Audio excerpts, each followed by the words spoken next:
عیسائیوں کی مقدس کتاب بائبل، اگر بائبل میں دیکھا جائے کہ کون کون سے موضوعات ہیں تو اس میں دنیا کی تاریخ، تخلیق، زوال، نجات اور زندوں اور مردوں کے بارے میں خدا کا آخری فیصلہ جیسے موضوعات شامل ہیں۔ اعدامِ قدیم 300 قبل مسیح کی تاریخ بھی اس میں موجود ہے، اور آدم اور حوا علیہ السلام کی تخلیق، خدا کی نافرمانی اور باغ عدن سے ان کے اخراج سے یہ ساری جو کتاب ہے وہ شروع ہوتی ہے۔ جبکہ نیا عہد نامہ یسوع کی زندگی، موت اور جی اٹھنے سے انسان کے چھٹکارے کا ذکر ملتا ہے، اور انکشافات کی کتاب کے ساتھ اختتام پذیر ہوتا ہے جو تاریخ کے اختتام اور خدا کے آخری فیصلے کو بیان کرتی ہے۔ عیسائیت کے پہلے 400 سالوں کے دوران چرچ نے نئے عہد نامے کے مواد کا تعین کرنے میں اپنا وقت لگایا، اور آخر کار 367 عیسوی میں حکام نے ان 27 کتابوں کی تصدیق کی جو اس پر مشتمل تھی۔ لیکن بائبل کس نے اور کیسے لکھی، اس بارے میں 4 مختلف نظریات ہیں۔ تمام مسیحی متفق ہیں کہ بائبل قابل اعتماد مقدس کتاب ہے۔ بہت سے لوگ اسے خدا کے الہامی کلام کے طور پر دیکھتے ہیں، لیکن اس کے معنی کے بارے میں اہم اختلافات ہیں۔ یہ عقیدے کی انتہائی شکل ہے جس کے مطابق اس کے مواد کو الہی الہام سے تعبیر کیا جائے، یعنی خدا نے بائبل کو ان لوگوں کو بول کر لکھوایا جنہوں نے اسے تحریر کیا۔ یہ تشریح قرون وسطیٰ کیتھولک چرچ کے ساتھ جاری رہی۔ 13ویں صدی میں کیتھولک ماہر الہیات تھامس ایکیناس نے کہا مقدس صحیفوں کا مصنف خود خدا ہے۔ اس نے دلیل دی کہ مقدس کلام کے ہر لفظ کے کئی معنی ہو سکتے ہیں، دوسرے الفاظ میں اس کے مختلف طریقوں سے تشریح کی جا سکتی ہے۔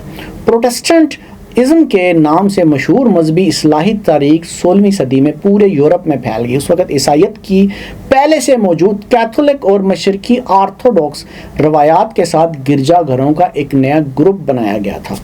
پروٹسٹنٹ نے صرف صحیفہ کے اختیار پر زور دیا، مطلب کہ بائبل کا متن کلیسا پر اعلیٰ اختیار تھا۔ اس نے صحیفوں پر زیادہ زور دیا اور اس خیال کو کہ بائبل ایک حکم الہی ہے زیادہ حمایت حاصل ہوئی۔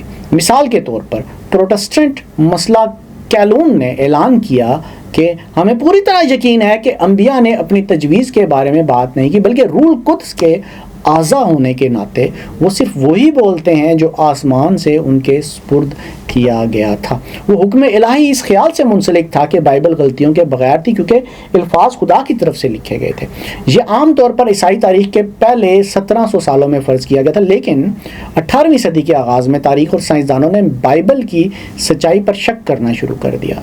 جیسے کبھی حقیقت میں سمجھا جاتا تھا اسے افسانہ سمجھا جانے لگا۔ صحیفے میں کسی بھی قسم کی غلطی کا جو ہونا ناممکن ہونا 20ویں صدی کی تاریخ میں سب سے آگے ایک نظریہ بن گیا جسے بنیاد پرستی کے نام سے جانا جاتا ہے۔ بائبل ایک حکم الہی ہے۔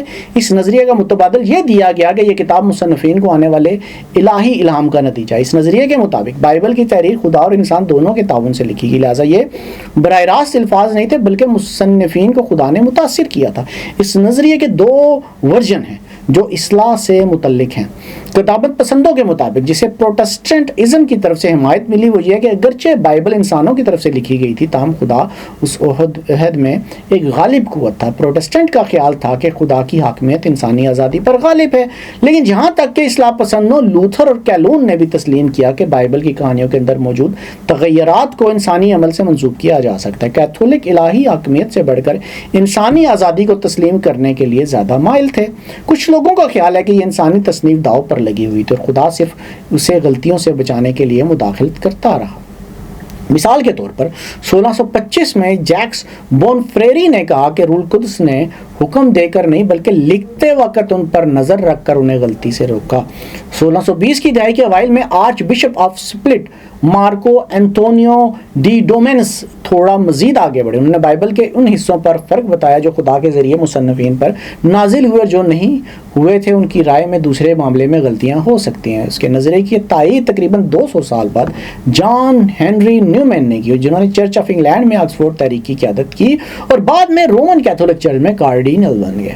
نیومین نے استدلال کیا کہ بائبل کی کتابیں خدا کی طرف سے الہامی طور پر لکھی گئی تھی، لیکن بعد میں ان میں انسانی روحانی اضافے کیے گئے۔ دوسرے لفظوں میں بائبل ایمان اور اخلاق کے معاملات سے متاثر تھی، لیکن سائنس اور تاریخ کے معاملات سے نہیں۔ بعض اوقات اس قدامت پسند نظریے کو حکم الہی سے الگ کرنا مشکل ہوتا ہے۔ 19ویں صدی کے دوران پروٹسٹنٹ اور کیتھولک دونوں حلقوں میں قدامت پسند نظریے کو آزاد خیال نظریے سے پیچھے چھوڑ دیا گیا۔ بائبل کے مصنفین خدا سے متاثر تھے، لیکن ان کی تحریروں کا تعین ان ثقافتی سیاق و سباب سے ہوتا ہے جس دور میں انہوں نے یہ سب لکھا تھا۔ اس نقطہ نظر میں عیسائیوں کے لیے بائبل کی خصوصی حیثیت کو تسلیم کیا جاتا تھا، ہم یہ غلطیوں سے مبرہ نہیں۔ مثال کے طور پر 1860 میں اینگلیکن ماہر الہیات بینجمن جویٹ نے اعلان کیا کہ الہام کا کوئی بھی سچا نظریہ تاریخ یا سائنس کے تمام اچھی طرح سے تصدیق شدہ حقائق کے مطابق ہونا چاہیے۔ جویٹ کے لیے سائنس یا تاریخ کی دریافتوں کے سامنے بائبل کی سچائی سے چمٹے رہنا مذہب کے لیے نقصان دہ ہے۔ ایک قدامت پسند کیتھولک 1868 میں اس چرچ نے زیادہ آزاد خیالی کو مسترد کر دیا اور اعلان کیا کہ خدا ہی بائبل کا براہ راست مصنف ہے۔ پہلے ویٹیکن کونسل نے اعلان کیا کہ دونوں پرانے اور نئے عہدنامے روح القدس کے الہام سے لکھے گئے تھے اور خدا ان کا مصنف ہے۔ زیادہ آزاد خیال عیسائی حلقوں کے اندر 19ویں صدی کے آخر تک یہ تصور کہ بائبل الہامی کتاب تھی پہلے ہی اپنی صداقت کھو چکی تھی۔ لبرل عیسائی بائبل کی تاریخی یا سائنسی درستگی یا ناقص ہونے سے متعلق سوالات کو نظر انداز کرنے میں شاید اپنے سیکولر ساتھیوں کے ساتھ شامل ہونے لگے۔ اس خیال کو قبول کیا جانے لگا کہ بائبل انسانی پیداوار ہے اور یہ سوال کہ اسے کس نے لکھا، اس کا موازنہ کسی دوسرے قدیم متن کی تصنیف سے متعلق سوالات سے کیا جا سکتا ہے۔ بائبل کس نے لکھی کا آسان جواب یہ تھا کہ یہ بائبل میں نامزد مصنفین تھے۔ مثال کے طور پر میتھیو، مارک، لیوک اور یوحنا 4 اناجیل کے مصنفین۔ لیکن بائبل کی تصنیف کا خیال پیچیدہ اور مشکل ہے، جیسا کہ عام طور پر قدیم متنوں کا تاریخی مطالعہ ہے۔ عہد نامہ قدیم کی 39 کتابوں کا مواد وہی ہے جو یہودی عبرانی بائبل کی 24 کتابوں کا ہے۔ جدید عہد نامہ قدیم کے مطالعے کے اندر اب یہ عام طور پر قبول کیا جاتا ہے کہ کتابیں کسی ایک مصنف نے تیار نہیں کی تھی، بلکہ یہ طویل اور بدلتی ہوئی تاریخوں کا نتیجہ تھی۔ تصنیف اس کے بعد عام طور پر کسی ایک مصنف سے منسوب نہیں ہوتی، بلکہ متعدد مصنفین، ایڈیٹرز اور ریڈیکیٹرز کے ساتھ متن کے متعدد مختلف ورژن بھی ہو سکتے ہیں۔ نئے عہد نامے کے ساتھ کچھ ایسا ہوتا ہے، اگرچہ 13 خطوط سینٹ پال سے منسوب ہیں، لیکن ان میں سے 7 کی تصنیف کے بارے میں شکوک و شبہات ہیں۔ باقی کئی خطوط کی روایتی تصنیف پر بھی تنازعات ہیں۔ مکاشفہ کی کتاب روایتی طور پر یوحنا سے منسوب کی گئی ہے، جو یسوع کے شاگرد تھے، لیکن اب یہ مان لیا گیا ہے کہ وہ اس کے مصنف نہیں تھے۔ روایتی طور پر 4 انجیلوں کے مصنفین کے بارے میں خیال کیا جاتا ہے کہ وہ رسول میتھیو، یوحنا، مارک، یسوع کے شاگرد پطرس کے ساتھ تھی اور لوکا پال کے ساتھ تھی، جنہوں نے پہلی صدی میں یونانی رومن دنیا میں عیسائیت کو پھیلایا تھا، لیکن گمنام طور پر لکھی گئی انجیلیں دوسری اور تیسری صدی تک ان شخصیات سے منسوب نہیں کی گئی۔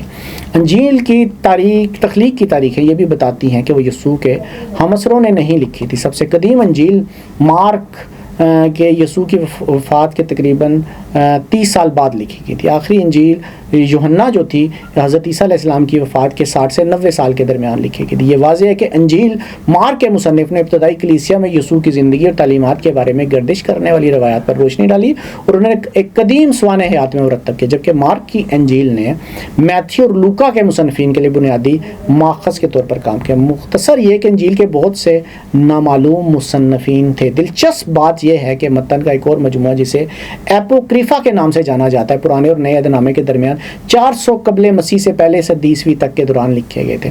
کیتھولک چرچ اور مشرقی آرتھوڈکس عیسائی روایات انہیں بائبل کا حصہ مانتے ہیں، لیکن پروٹسٹنٹ گرجا گھر انہیں مستند کتابیں نہیں مانتے۔ یہ سوال ہے کہ بائبل کس نے لکھی؟ اس لیے عام ہے کہ عیسائیوں کا ماننا ہے کہ بائبل محض انسانی تخلیق نہیں ہے۔ حقیقت یہ ہے کہ یہ ایک ایسی عبارت ہے جو الہامی طور پر لکھی گئی تھی، اس کا ماورائی معنی ہے۔ اس طرح یہ مسیحیوں کو ایک حتمی سمجھ دیتا ہے کہ دنیا کیسی ہے، تاریخ کا کیا مطلب ہے اور انسانی زندگی کیسے گزارنی چاہیے۔ یہ اہمیت رکھتا ہے کیونکہ بائبل کا عالمی نظریہ معاشی، سماجی اور ذاتی طرز عمل کی پوشیدہ وجہ ہے۔ یہ ہمیشہ کی طرح امن اور تنازع دونوں کا اہم ذریعہ ہے۔ یہ اس لیے بھی اہم ہے کہ بائبل مغربی تہذیب میں کتابوں کا سب سے اہم مجموعہ ہے۔ اور ناظرین، آج کے پروگرام میں بائبل پر سیر حاصل گفتگو ہوئی، یقین ہے اس سے بھی آپ کو سیکھنے کے لیے اور معلومات کے لیے بہت کچھ ملا ہوگا۔ اگلے پروگرام تک لیجیے گا، اللہ حافظ۔